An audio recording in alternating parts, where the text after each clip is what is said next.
É uma alegria muito grande para mim estar mais uma vez esta noite, mais uma noite aqui, mais uma noite nessa noite de festa, onde essa igreja completa 16 anos. Há uns anos atrás, como o pastor Silvani falou, nós viemos aqui, levamos ele para Brasília, de carro. Ele quase morreu nessa viagem, não sei se vocês sabem. A gente quase capotou o carro na viagem, mas para honra e glória do Senhor Jesus, nós estamos vivos, Zé? Amém. E aí nós estamos aqui hoje, alegres, com o coração felizes, e você tem que estar assim, querido, porque se você foi alcançado por esse trabalho, se você foi alcançado pelo Senhor Jesus, você tem que dar glória a Deus. Amém. Você tem que dar um amém, um aleluia, um glória a Deus, porque nós cremos num Deus que está vivo. E o pastor Silvaninho é socorro, parece que o tempo está retroagindo para eles, porque cada vez que eu encontro eles estão mais novos, Socorro parece que está no formol aí. Eu conheci a Vanessa, era uma menininha, hoje já está com 21 anos aí fazendo faculdade, cursando, cantando no louvor, sendo bênção no trabalho do Senhor. Nós temos muitos motivos, vocês, Igreja do Senhor, Igreja Batista em Santana do Siridó, vocês têm muitos motivos de baterem no peito e se orgulharem. Ele falou assim: o Senhor é a nossa alegria, o Senhor tem feito grandes coisas por nós, e por isso nós estamos alegres. Glória a Deus. Se você está aqui hoje à noite, querido, é porque Deus tem um propósito para que você estivesse aqui nessa hora, neste lugar. Deixa eu te falar uma coisa: não tem nenhum problema, não tem nenhuma dificuldade que seja mais importante do que você abrir seus ouvidos, abrir seu coração agora e prestar atenção na palavra do Senhor esta noite. Eu tenho certeza que Deus te trouxe aqui porque Ele tem uma palavra no seu coração. E eu quero falar, queridos, hoje à noite, queria que você colocasse ali a apresentação. Eu queria trazer um tema que foi passado aqui pelo pastor, e que diz que: qual é a tua missão? Qual é a tua missão? E eu quero perguntar para você, Igreja do Senhor, você foi alcançado nesses 16 anos? Qual é a tua missão?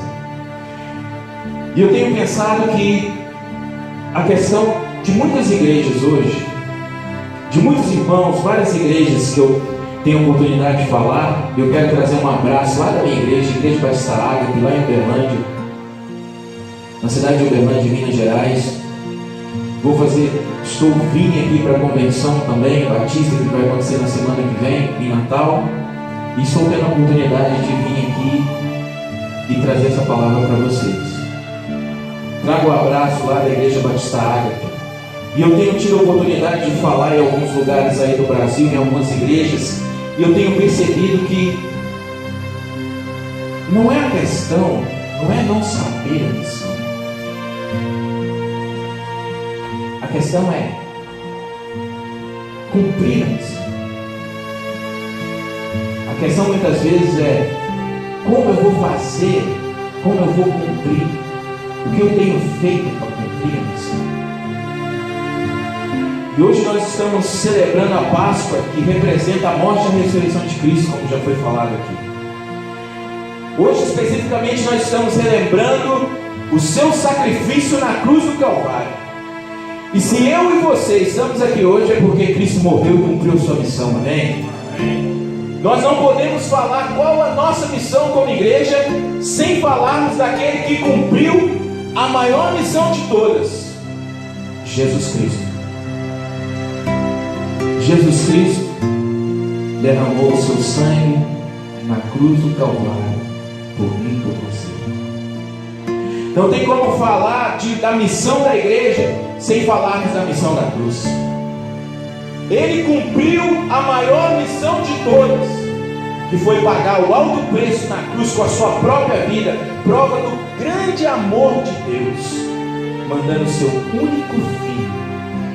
Deus encarnou, fez carne, veio a este mundo, desceu do seu trono da glória, te amou tanto que veio aqui para morrer na cruz e pagar o preço por mim e por você. Ele cumpriu a missão dele. O homem que queira seguir e guardar os mandamentos. E aí nós estamos necessitando de verdadeiros discípulos de Jesus. Homens e mulheres que o adorem em espírito e em verdade. Que sejam dispostos também a cumprir a sua missão. A continuar a missão que Cristo nos deixou como igreja. E esse homem que queira seguir e guardar esses mandamentos, um verdadeiro discípulo, ele tem que agir conforme a filosofia e os ensinamentos de Jesus Cristo. Ele necessita viver uma vida 100% sincera, queridos, consigo mesmo. Ele não pode se iludir com camuflagens, com paliativos, com uma vida na igreja e a outra lá fora, que encubra a verdade de quem realmente ele é e qual o propósito por que ele foi criado. Quer ver uma coisa? Quando você vai lá no seu espelho, lá no seu quarto, e você está face a face com você mesmo, você sabe exatamente quem você é.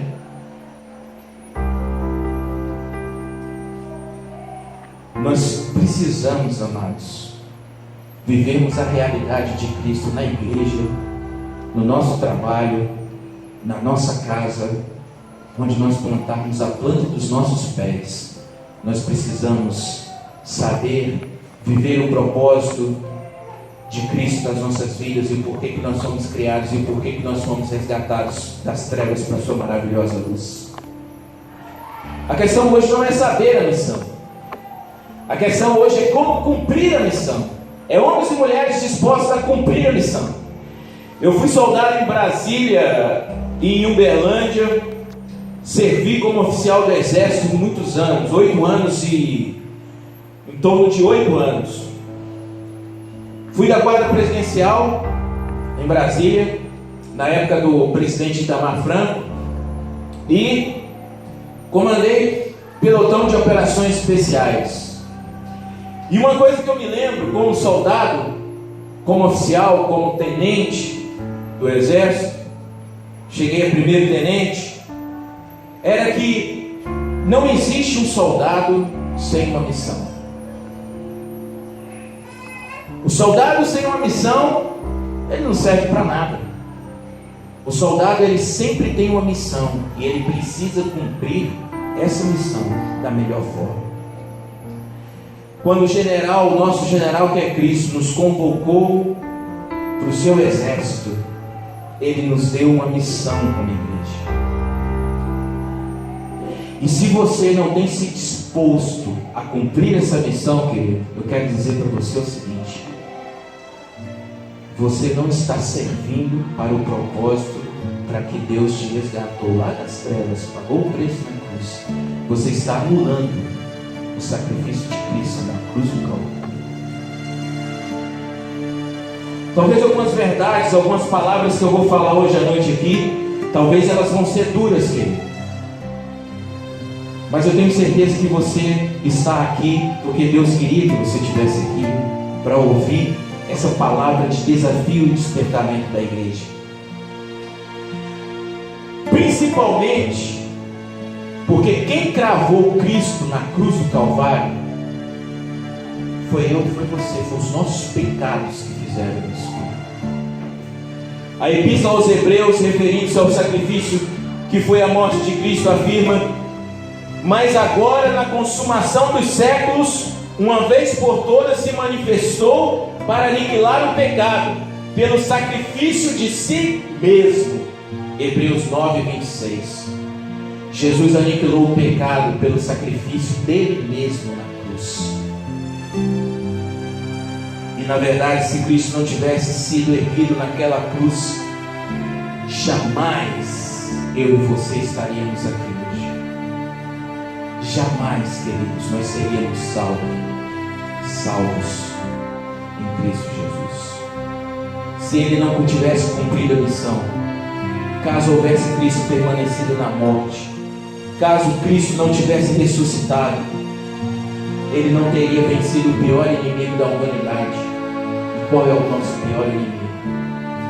Ele venceu a própria morte. própria morte.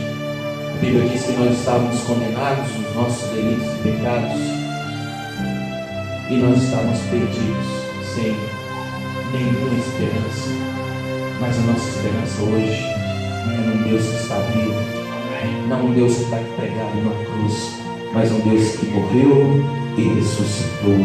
Aleluia, glória a Deus.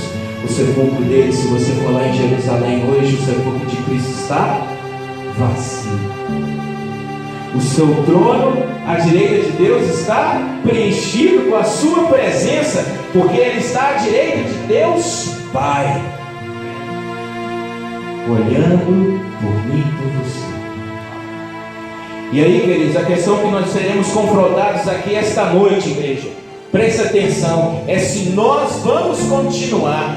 Nós estamos fazendo aqui, a igreja está fazendo 16 anos, um adolescente, já entrando na juventude, não é?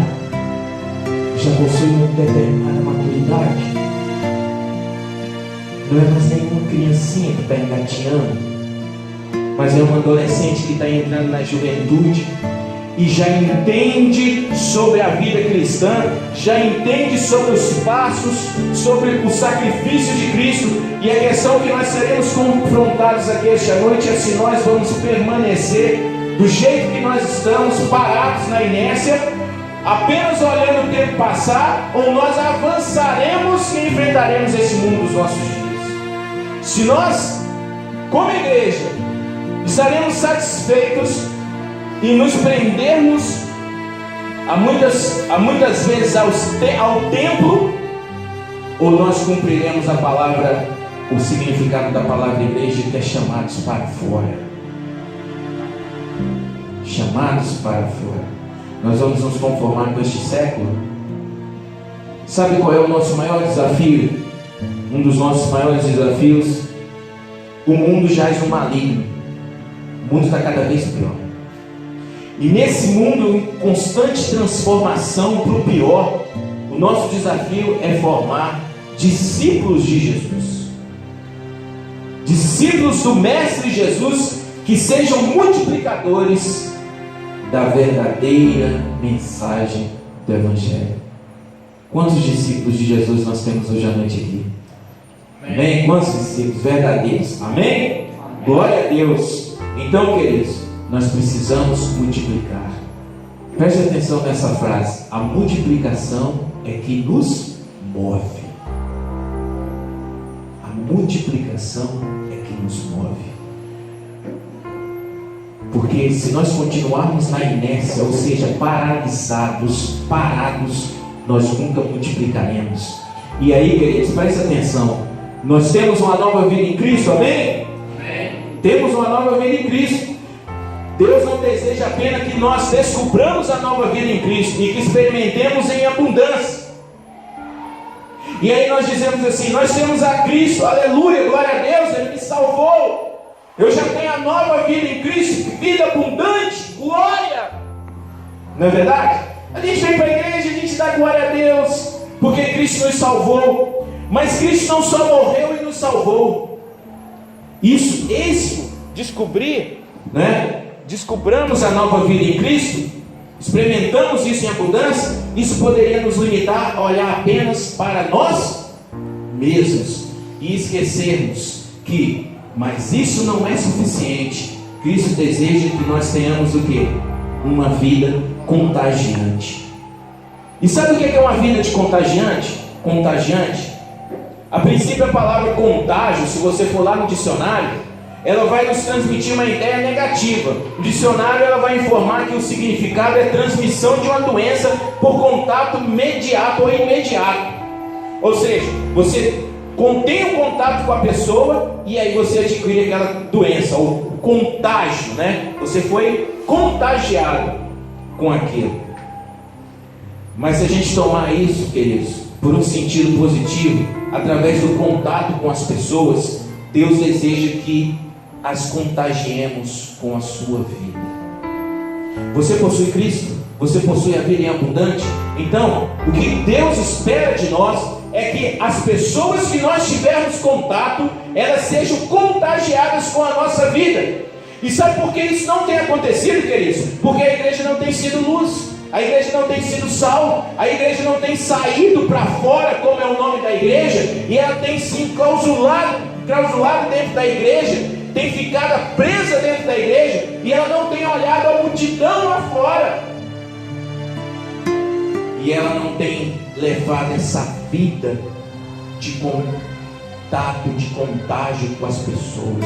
Você precisa ser um servo, uma serva do Senhor Jesus, que os outros que estão lá fora, que não possuem Cristo, elas olhem para você e vejam: ali tem um servo do Senhor Jesus, ali tem um homem diferente, ali tem uma mulher diferente, porque a luz de Cristo está brilhando através dela, e onde há as trevas e ela chega, as trevas recuam, porque Satanás, ele não suporta a presença do Senhor e do Espírito Santo de Deus, e o poder já lhe foi dado, mas recebereis poder ao descer sobre vós o Espírito Santo. E você já recebeu o Espírito Santo quando você convidou Jesus para morar no seu coração, quando você entregou a sua vida a Ele. E aí nós vemos crentes cabisbaixos, crentes que estão enfrentando situações, crentes que estão indo caminhando na terra, mas na verdade a sua luz tem sido apagada e não tem tido essa vida de contato, de contágio, de contagiar as pessoas. As pessoas precisam ver na sua vida, querido, Cristo. As pessoas precisam querer a vida abundante que Deus lhe deu. Como é que os outros estão te vendo, mãe? Como é que você acha que o mundo está te vendo quando você passa aí fora? Olha lá vai aquele que não paga as contas, lá vai aquele que anda cabisbaixo reclamando de tudo. Seu vizinho falou o quê? Será que todo dia você está murmurando, reclamando, gritando, né? Gritaria na sua casa, é o marido com a mulher com o filho, com filha, aquela gritaria, aquela falta de paz? Deixa eu te falar uma coisa, querido. Eu não sei a vida que você está tendo diante de Deus, mas eu sei que o Deus Todo-Poderoso está presente neste lugar. E hoje é o dia de você declarar que tudo isso pode cair por terra na sua vida. Você às vezes tem ficado só nos dois pontos: eu tenho a nova vida em Cristo, né? Mas eu não estou tendo uma vida contagiante. Eu não estou fazendo a diferença que Cristo espera que eu faça nessa vida. Deus deseja que nós contagiemos as pessoas com a sua vida. Olha lá o palito de fósforo. Um palito de fósforo tem condição de acender vários palitos de fósforo com o seu fogo. O fogo do Espírito, amados, precisa estar na nossa vida para que a gente queime as obras demoníacas, para que a gente queime em nome de Jesus e liberte os cativos, os oprimidos, e coloque um cântico novo na sua boca. Não foi para isso lá em Isaías que nós fomos: o Espírito do Senhor está sobre mim. Para quê? Para libertar cativos, os oprimidos, para nós termos um novo cântico, um cântico de libertação. Ele quer que todos sejamos alcançados por essa vida. A vida de Deus não é para apenas um. Deus não morreu para uma pessoa, Deus morreu para todos aqueles que nele creem. Ele quer que todos sejam alcançados por ela. O Senhor não quer que ninguém pereça, mas que todos cheguem ao arrependimento. Segundo Pedro 3:9 diz assim a palavra de Deus: o Senhor não quer que ninguém pereça, mas que todos cheguem ao arrependimento. E para que todos cheguem ao arrependimento, queridos, Deus quer usar eu e você. Sabe o que acontece com a gente? Às vezes a gente fica falando de Moisés, né? Falando lá de Noé. Noé construiu a arca, o povo novinho salvou a família dele, teve o dilúvio. Que homem de fé! Falar de Abraão, né? Deus pediu o seu único filho, ele foi lá e apresentou Isaac. Que homem de fé! Onde estão os homens e mulheres de fé neste lugar? Onde estão os homens e mulheres de fé de Santana de Siridó, que viveram 16 anos aqui nessa obra e que ainda viverão muito mais para a honra e glória do Senhor Jesus. Essa igreja precisa, nessa juventude, crescer, se multiplicar e entender que Cristo morreu para todos e Ele quer usar a mim e a você para fazer isso. Ele quer usar as nossas vidas. Ele quer que todos cheguem ao arrependimento. E essa foi a razão principal da vida de Jesus. Ele veio ao mundo para que através de sua morte os seres humanos pudessem receber a vida de Deus. E foi por isso que ele disse em João 12, 24: o quê? Se o grão de trigo não cair na terra e não morrer, continuará ele só. Mas se morrer, dará muito fruto. Eu não sei se você já plantou trigo aqui, né? O grão de trigo, ele cai, ele morre, e aí ele dá fruto. Ele vai dar muitos frutos ali. E aí, quem foi o grão de trigo que caiu na terra, queridos? Quem foi? Jesus. Ele morreu e ele deu muitos frutos. E aquele que está em mim também dá muitos frutos. É o que diz, né, João? Querido, eu quero dizer para você uma coisa que talvez você vai parar para pensar e vai ficar um pouco chocado com aquilo que eu vou dizer. Quantos frutos você já apresentou para Deus?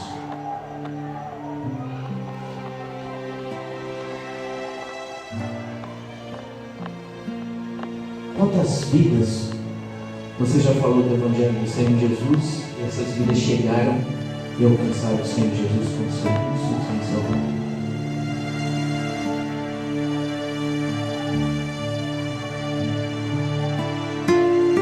Sabe o que precisa morrer hoje? O nosso eu, a minha vontade. Porque quando eu mato a minha vontade, eu começo a viver a vida que Cristo quer viver através de mim. Assim como Cristo morreu, caiu na terra e morreu, posso dizer, um versículo que a gente canta: já estou crucificado com Cristo, vivo não mais eu, mas Cristo vive, e a vida que vivo agora, vivo pela fé no Filho de Deus. Falar isso é fácil, discurso bonito, mas se você vive com Cristo, se você vive pela fé, você precisa obedecer o seu general, que é Cristo, aquele que deu a ordem. E por isso, suas últimas palavras foram exatamente o que está em Mateus 28, 18 e 20.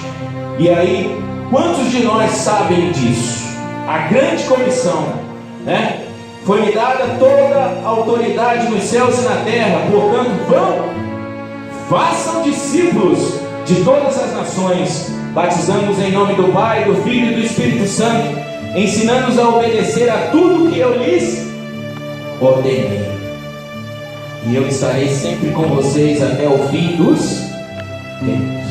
É o que diz em Mateus 28, 18 e 20, um texto bastante conhecido, que é a grande comissão, a ordem do Senhor Jesus para a sua igreja, quando ele estava ascendendo aos céus, não é? As últimas palavras antes de ascender aos céus do Senhor Jesus foi dizer: ide por todo mundo, façam discípulos. E sabe o que a gente pode ver, queridos? Exatamente que lá em Mateus 20, 18 e 20 existem duas ordens. E uma das coisas que eu quero trazer aqui é que no texto em português, né, que a gente vê na Bíblia e que a gente consegue ler na nossa Bíblia, há duas ordens conjuntas dadas por Jesus a seus discípulos. A primeira é: vão, né? Vão. E a segunda: façam discípulos. Vão e façam discípulos. Entretanto, né? No texto original em grego, há apenas uma ordem. Vocês sabiam disso? Façam discípulos. Sabe por quê? Porque lá no grego, no original, né, nesse texto, o verbo ir, ele não está no imperativo, vão, mas ele está no particípio da língua grega, que diz o quê? Indo, façam discípulos. Então o ir, ele não é uma escolha. O ir é um cumprimento da ordem de Jesus. Indo, eu aceito Cristo, eu começo a ir no caminho. Indo, eu faço discípulos. Ou, diferente de eu aceito Cristo, vão, aí eu tenho que ir e fazer. Eu tenho uma escolha de ir. Não. Quando você aceita Cristo, você entra em um movimento. Você já está indo no caminho. O que acontece hoje é que tem muita igreja que está assim, ó. Eu aceitei Cristo. Beleza. Vou sentar aqui no meu banquinho. Vou vir aos domingos para a igreja. Vou na reunião de oração. Vou fazer minhas orações todos os dias. E aí, queridos, deixa eu te falar uma coisa. Nós não podemos ser orgulhosos ao ponto de guardar Jesus Cristo só para nós. Jesus você tem que curtir e compartilhar. Não existe essa história de você ser egoísta e querer meu Jesus, meu Salvador, meu Senhor. E aí você vê o mundo lá fora que jaz no maligno e você não quer brilhar, você não quer levar esse Jesus que um dia te salvou. A grande comissão é exatamente isso. Nós precisamos entender isso. É no indo que nós fazemos discípulos, não é? É indo que nós fazemos discípulos. Indo, façam discípulos. Indo. Eu não tenho escolha de ir ou não ir. Eu tenho que ir. O que nos move é a multiplicação. O que nos move é ver outras pessoas. É frutos. Assim como Jesus deu muitos frutos, eu também preciso me preocupar. E tem gente que está assim: eu já estou salvo, eu já estou com a vida tranquila, eu não tenho que dar frutos. Queridos, aquele que está em mim dá muitos frutos. E eu vejo crentes que muitas vezes têm passado a vida inteira por determinados problemas, por determinadas lutas, porque eles não entendem exatamente isso. Eles vêm na igreja e eles querem as bênçãos, mas eles não querem o Senhor das bênçãos. Eles não pensam assim: Deus, se Ele fizer, Ele é Deus. Se Ele não fizer, Ele continua sendo Deus.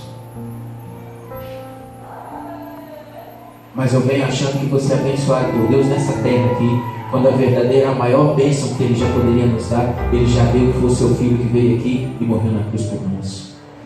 É a bênção da eternidade que Jesus estava se referindo. Não é a bênção dessa terra, não. Muitos querem ser próximos nessa terra e ficam buscando coisas. Não é errado você ganhar seu pão, não. Obviamente que não. O que é errado é você deixar Cristo e Deus em 10º plano na sua vida, quando Ele deveria ser a prioridade, quando Ele deveria ocupar o primeiro lugar na sua vida. Quando eu escolher entre assistir um filme e ir à igreja, você deveria principalmente escolher ir à igreja. Quando você deveria escolher entre outra coisa e o Senhor Jesus, você deveria escolher o Senhor Jesus.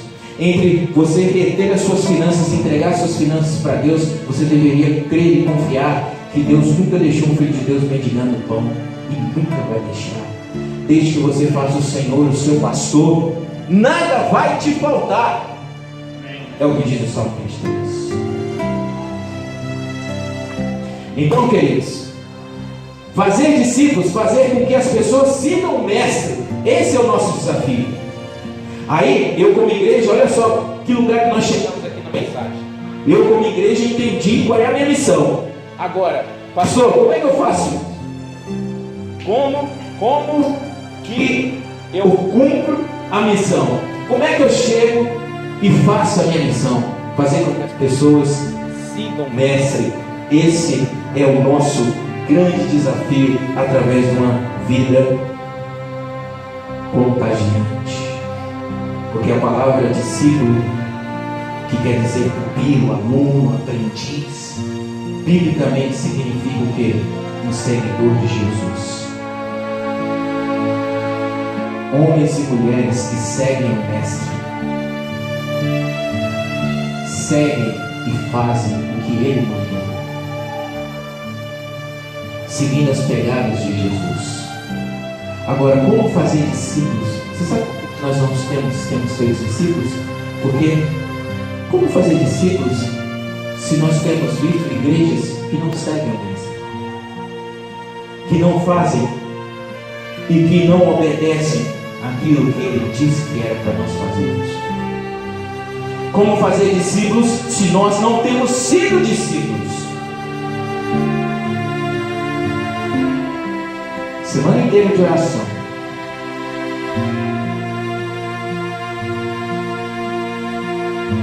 Eu não vou julgar se você podia vir, se você não podia vir. Isso é você e Deus.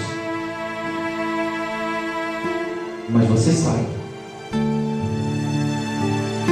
Você chega lá no espelho.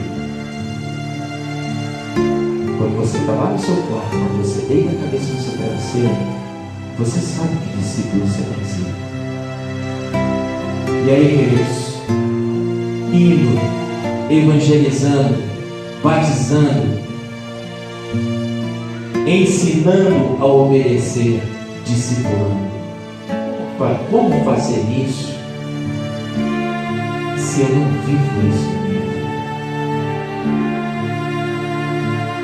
Como eu vou ser uma árvore frutífera se Jesus ainda não frutificou dentro de mim? Você tem a sua casa nova, seus títulos, seu carro, seu emprego, seu salário. Tudo isso é importante. Mas o mais importante para Deus é o ser, é o seu interior, é o seu coração. Quando você morrer e tiver 7 palmos debaixo da terra, você não vai levar nada dessa terra. Nada. Absolutamente nada. Talvez você leve dessa terra a roupa que vão te vestir dentro do caixão. Vão te colocar um vestidinho bonitinho, né, irmão? Ou vão colocar lá um terno lá no mão, né? Talvez você nunca usou gravata na vida, eles vão te colocar uma gravatinha lá que você fica bonitinho. Lá dentro do caixão, né? Mas, querido, o que você tem plantado para a eternidade? Quando você chegar e encontrar com o Mestre lá, ele vai dizer assim: o servo bom e fiel, entra no gozo do meu reino. Ou ele vai dizer: olha, eu te dei 2 talentos. E aí tem gente que sabe cantar, tocar, fazer qualquer coisa, tem talentos e tudo, né? Você às vezes teve a oportunidade de abrir a sua casa para abrir um culto no lar, e você falou: não, para que eu vou fazer isso? Vai dar trabalho. Quantas vidas poderiam ter sido alcançadas naquele ponto de pregação aí na sua casa? Você poderia ter aberto. E quando você encontrar com Jesus, você vai chegar e falar assim: ó, mostre suas mãos. E diz: cadê suas obras? E lá em Tiago deixa muito claro que as obras, a fé sem as obras, é uma fé morta. Qual é a fé que você tem tido? Quais as obras que você tem apresentado diante de Deus?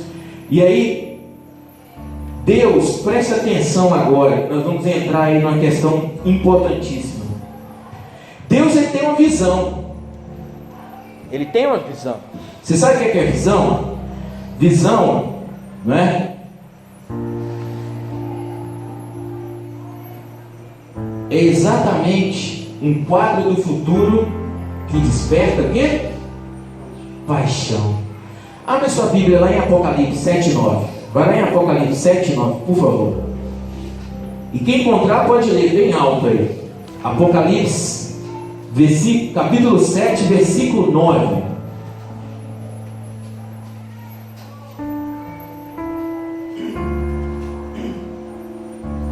Depois dessas coisas, vi, e eis grande multidão que ninguém podia enumerar, de todas as nações, tribos, povos e línguas, em pé diante do trono e diante do Cordeiro, vestidos de vestiduras brancas, com palmas nas mãos.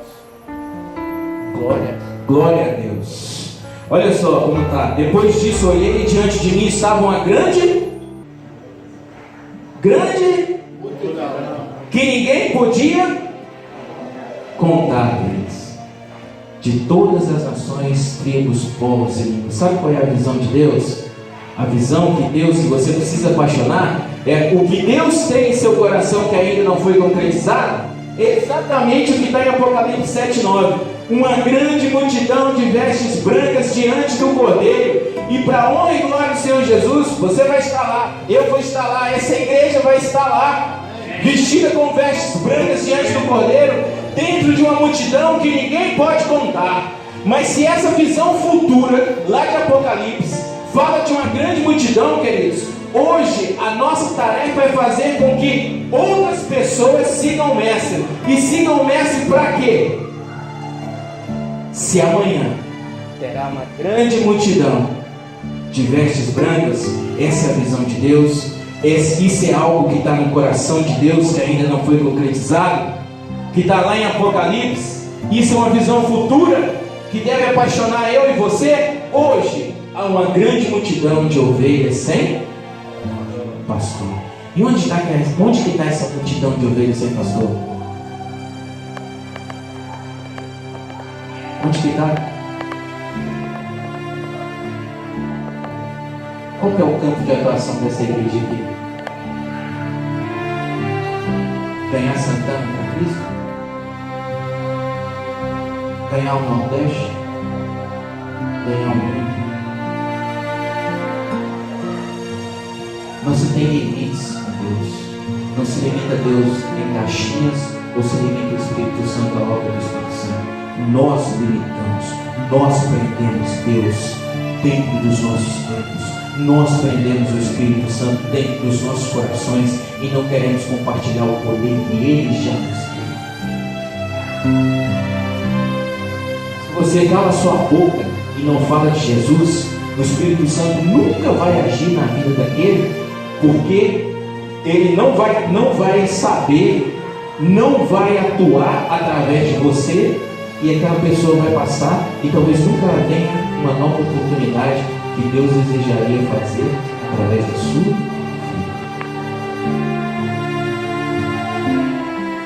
Essa visão de Deus do amanhã, da multidão de vestes brancas que ninguém pode contar, é porque alguém um dia pagou o preço. E aí fala para mim: você está tirando dias de férias para ir lá no Nordeste pregar a palavra? Por que você não está curtindo? Sabe por quê?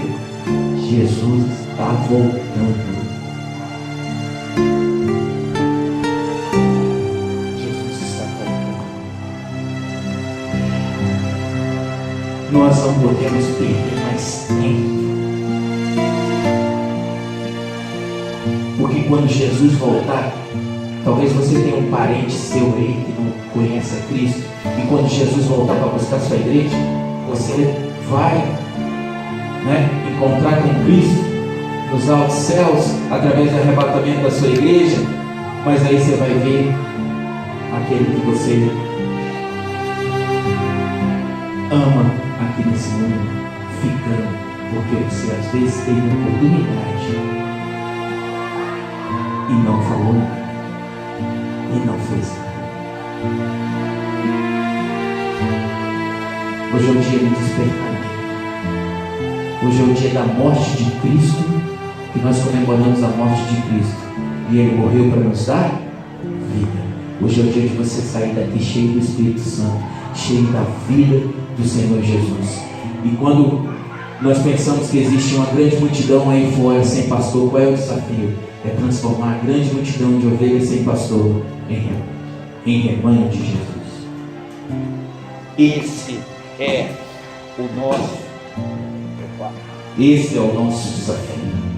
Esse é o nosso desafio. Transformar essa grande multidão em desamparados em rebanho de Jesus. Abra sua Bíblia lá em Marcos 6. 30 e 44. Eu quero finalizar. Interessante que eu falei que ia falar em 5 pontos, né?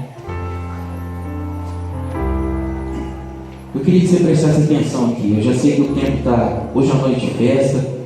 Já deu 40 minutos aqui que eu estou falando.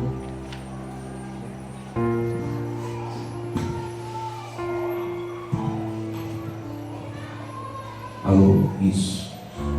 Já tem 40 minutos que eu estou falando, mas eu quero que você abra sua Bíblia em Marcos, capítulo 6, versículo 30. Marcos 6 e 30 a 44. Esse texto é um texto muito conhecido e eu quero só observar alguns pontos dentro desse texto com você, para que a gente possa finalizar essa palavra de hoje. Diz assim a palavra do Senhor: os apóstolos reuniram-se a Jesus e lhe relataram tudo o que tinham feito e ensinado. Havia muita gente indo e vindo, ao ponto de eles não terem tempo para comer. Jesus lhes disse: venham comigo para um lugar deserto e descansem um pouco. Então eles se afastaram no barco para um lugar deserto. Mas muitos dos que os viram retirar-se, tendo-os reconhecido, correram a pé de todas as cidades e chegaram lá antes deles. Quando Jesus saiu do barco e viu uma grande multidão, teve compaixão deles, porque eram como ovelhas sem pastor. Então começou a ensinar-lhes muitas coisas. Já era tarde, e por isso os seus discípulos aproximaram-se dele e disseram: este é um lugar deserto e já é tarde. Manda embora o povo para que possa ir aos campos e povoados vizinhos comprar algo para comer. Ele, porém, respondeu: deem-lhes vocês algo para comer. Eles lhe disseram: isso exigiria 200 denários. Devemos gastar tanto dinheiro em pão e dar-lhes de comer? Perguntou ele: quantos pães vocês têm? Verifiquem. Quando ficaram sabendo, disseram: 5 pães e 2 peixes. Então Jesus ordenou que fizessem todo o povo assentar-se em grupo na grama verde. Assim eles se assentaram em grupos de 100 e de 50, tomando os 5 pães e os 2 peixes, e olhando para o céu, deu graças e partiu os pães. Em seguida entregou os seus discípulos para que os servissem ao povo, e também dividiu os 2 peixes entre todos eles. Todos comeram e ficaram satisfeitos, e os discípulos recolheram 12 cestos cheios de pedaços de pão e de peixe. Os que comeram foram 5.000 homens. Queridos, esse texto tem muito nos ensinar com o que já foi dito aqui essa noite. Só para consolidar aqui, se você fosse Jesus, qual seria a sua reação ao ver aquela grande multidão como ovelhas sem pastor? Qual foi a reação de Jesus aqui no texto? Ele o quê? Qual foi de fato a reação de Jesus ao ver a grande multidão? Apesar de cansado e com fome, Jesus sentiu o quê? Compaixão. Ele percebeu quão desesperadas, necessitadas e desamparadas aquelas pessoas estavam. Por isso se dispôs a ensiná-las até tarde daquele mesmo dia. Qual é a reação dos discípulos à grande multidão? Ao ver a grande multidão, perceberam que estava ficando tarde. Olha aí, ó. Havia muita gente vindo e vindo. Versículo 31. Não terem tempo para comer, Jesus disse: venham comigo a um lugar deserto. E aí, ó, olha só. Já era tarde, versículo 35. E por isso os seus discípulos aproximaram-se dele e disseram: este é um lugar deserto e já é tarde.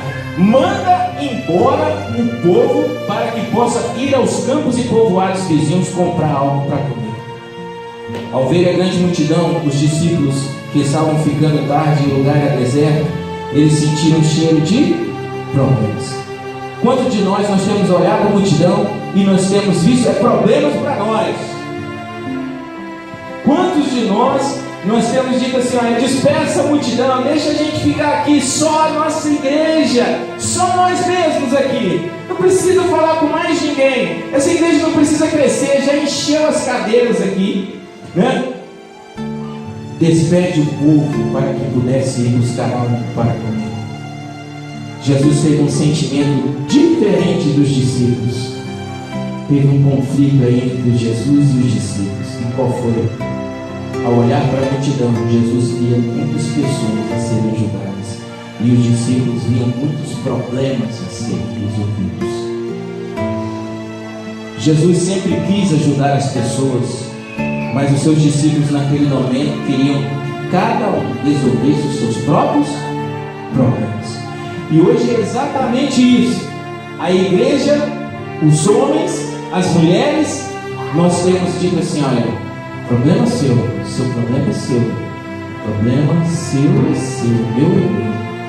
E cada um resolva seus próprios problemas. Mas a gente não viu isso na atitude de Jesus. O desafio de Jesus que revelou o coração dos discípulos era que eles pudessem fazer contas e calcular o custo para alimentar uma multidão. E aí, vamos lá rapidamente, olha só. A missão da igreja requer compaixão. Está faltando compaixão, está faltando você olhar e saber que tem pessoas indo para o inferno e você sentir amor por elas, sentir compaixão por elas, sentir sentir a dor de cada vida que morre e morre sem Cristo, e você sabe que estará perdida para a eternidade. Nós temos olhado a multidão, nós temos olhado aqui Santana, nós temos olhado aqui essa cidade, e aí nós olhamos a nossa igreja e não conseguimos enxergar quantas vidas estão lá fora sem Cristo e ter compaixão delas. Meu vizinho não tem Cristo, meu marido não tem, a minha esposa, não é? O meu parente mais próximo, meus familiares, e isso tem se transformado no normal na nossa vida. Isso não deve ser o normal, querido. Eu preciso ficar incomodado com isso. Eu preciso orar ao Espírito Santo para que tenha misericórdia e salve essas vidas que estão caminhando a passos largos para o inferno. Esse é o papel da igreja, essa é a missão. Assim como Jesus teve a compaixão e os discípulos estavam preocupados em mandar a multidão embora, nós hoje estamos fazendo a mesma coisa. Nós estamos mandando a multidão se afastar da igreja, porque é problema para nós. Nós não estamos olhando a multidão com compaixão. A missão requer responsabilidade. Olha aí, olha o que aconteceu aí. Diante da tentativa de evasão dos discípulos, Jesus lhe disse: dei vocês algo para comer.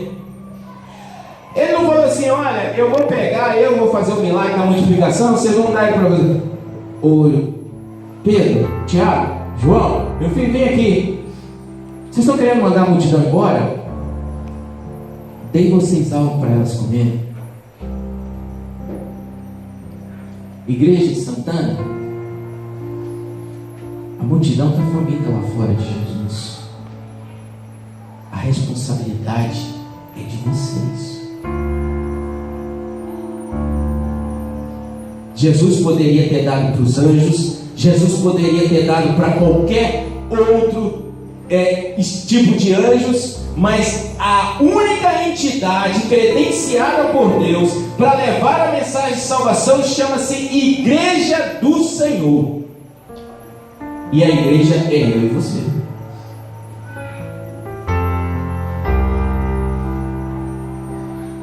A responsabilidade, a missão requer responsabilidade, a missão requer compaixão, não é? Caia sobre a cabeça de vocês a responsabilidade das vidas desta cidade. Um dia Deus vai olhar para esta igreja e falar: igreja, você me serviu, noiva do Senhor, você me serviu fielmente em Santana do Ciritão.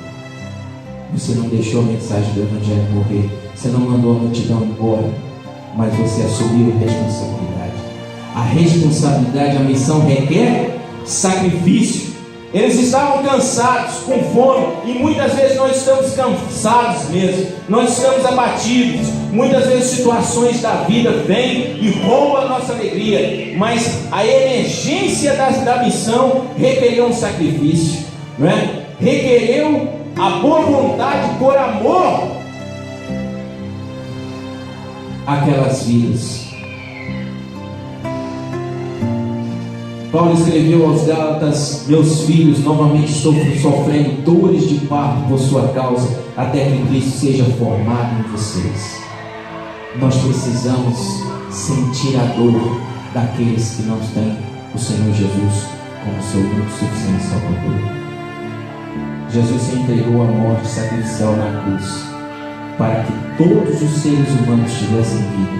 Assim, nós devemos estar dispostos a nos sacrificar para que a missão seja feita através de nós.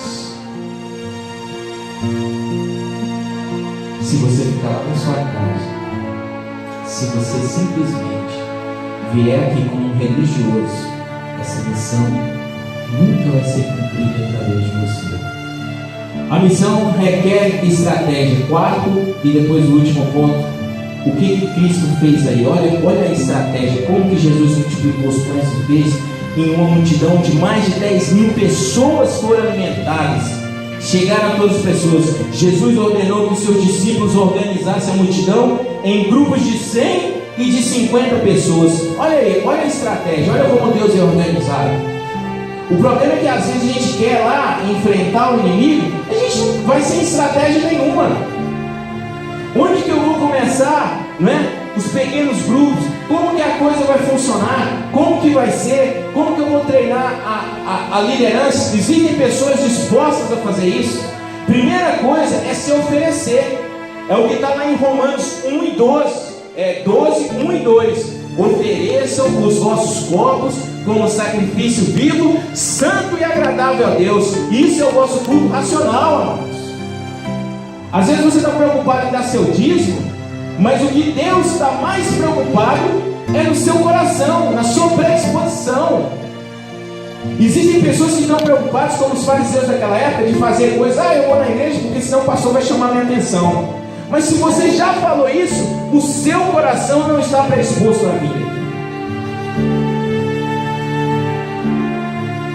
Você pode enganar o pastor Silvani, você pode me enganar, você pode enganar qualquer pessoa aqui, mas Deus você não engana.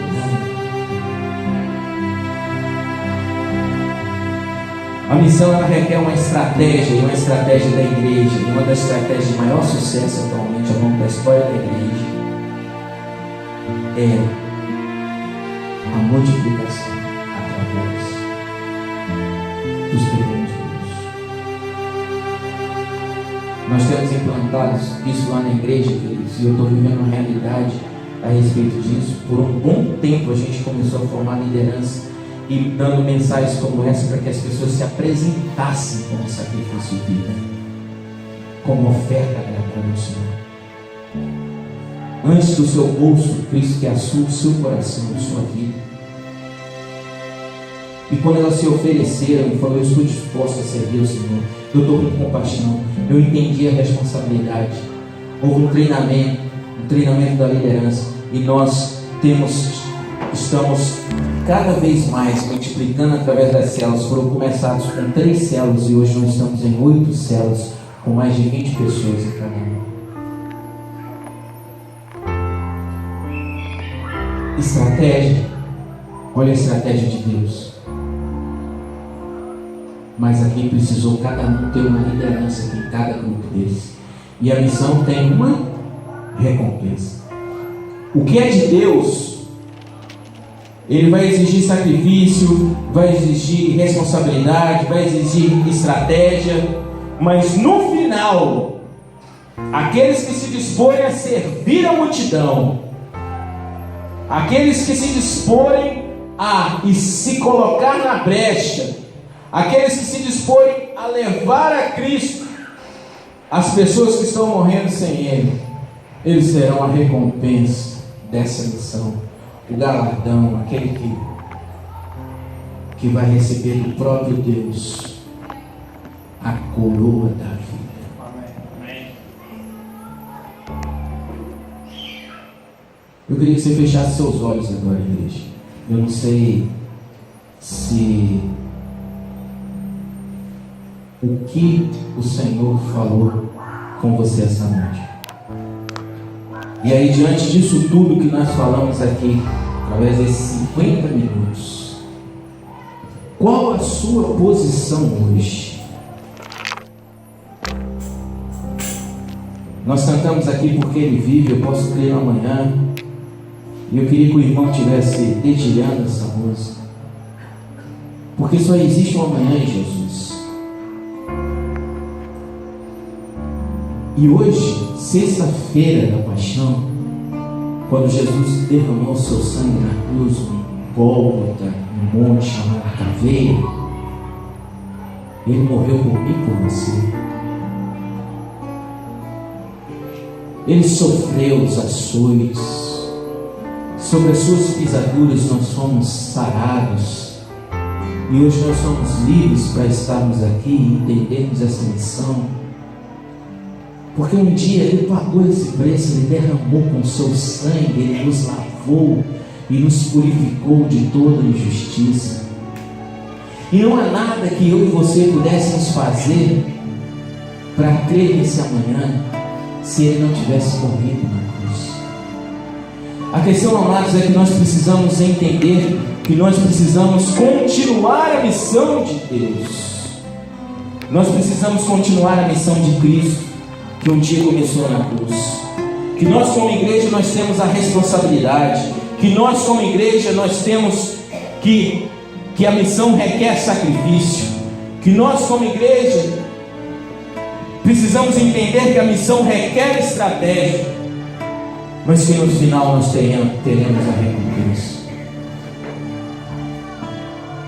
Eu não sei como é que está a sua vida com Deus. Eu sei que você não veio aqui por acaso hoje. E a igreja que o Senhor está se referindo não é só essas 4 paredes aqui, não. A igreja que o Senhor está se referindo, o templo do Espírito Santo, é a sua própria vida, é o seu coração. Foi para você que Ele falou essa noite, queridos. E eu quero falar à igreja que eu não sei o que Deus falou no seu coração essa noite, mas eu quero orar com você. Eu não quero sair daqui sem orar com você essa noite. Eu acho que a palavra foi muito clara, quando Deus quer verdadeiros adoradores que o adorem em espírito e em verdade. Ele não quer religiosos como eram os saduceus e os fariseus. Ele não quer pessoas que sejam preocupadas se os homens estão vendo, mas Ele quer pessoas que adorem o Senhor Jesus em espírito e em verdade, em santidade de vida, independente de quem está vendo. O Senhor Jesus estará ali. Se o Senhor falou no seu coração, queridos, agora ninguém precisa estar olhando para o lado, é só você e Deus. Se você realmente quer dizer para o Senhor essa noite: Senhor, eu quero te servir mais, eu quero cumprir essa missão na minha vida, eu quero ter compaixão pelas pessoas, me use como instrumento nas suas mãos. Eu até aqui, ó Deus, eu estava tranquila na minha posição. O Senhor já tinha me salvo, o Senhor já tinha derramado seu sangue por mim, mas eu não tinha ainda me despertado que eu preciso frutificar, que eu preciso multiplicar, que Deus quer me usar. Então me usa, Deus, me usa para poder salvar e resgatar vidas. A partir de hoje, derrama a tua unção sobre mim, sobre os meus lábios, como se tu fizeste com Isaías. Toca a minha boca, Deus, para que eu não tenha medo de falar do teu amor que um dia me resgatou, mas que eu seja um instrumento vivo nas suas mãos. Esse papel não é dos pastores só, não é dos líderes, é de cada um de nós. Então, se Deus falou no seu coração, queridos, eu queria que você ficasse em pé aí no seu lugar agora. Você ficasse em pé, eu quero orar com você, né? Se Deus espelhou você, não preste atenção quem está olhando, quem não está olhando. O Espírito Santo de Deus está aqui hoje. Ele está despertando pessoas aqui neste lugar. Ele está quebrando muitas vezes alguns paradigmas, algumas correntes, ó Pai, como foi falado aqui na oração. Ele é aquele que liberta, aquele que nos move, aquele que abre a nossa visão, para que a gente esteja servindo o Senhor cada vez mais. Se você sentir o Espírito Santo de Deus te tocar para que você sirva mais ao Senhor, querido, eu queria te convidar a ficar em pé, eu quero orar com você. Em nome de Jesus, em nome de Jesus. Aleluia, Deus, glória a Deus.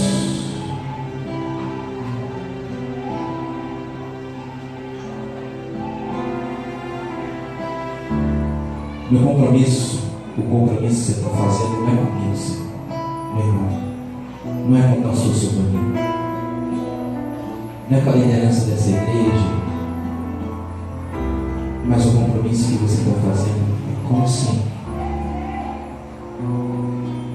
Coloca a mão no seu coração, Senhor. Vamos orar. Maravilhoso Deus, poderoso Senhor.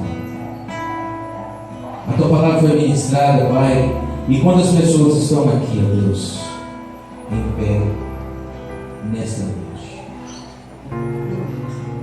e elas estão dizendo: Senhor Jesus, eu entendi qual é a minha missão, mas não só entendi, eu quero cumprir a minha missão. Eu quero que o Senhor me use, Pai. Eu quero que o Senhor me use como instrumento nas tuas mãos, como instrumento vivo nas tuas mãos.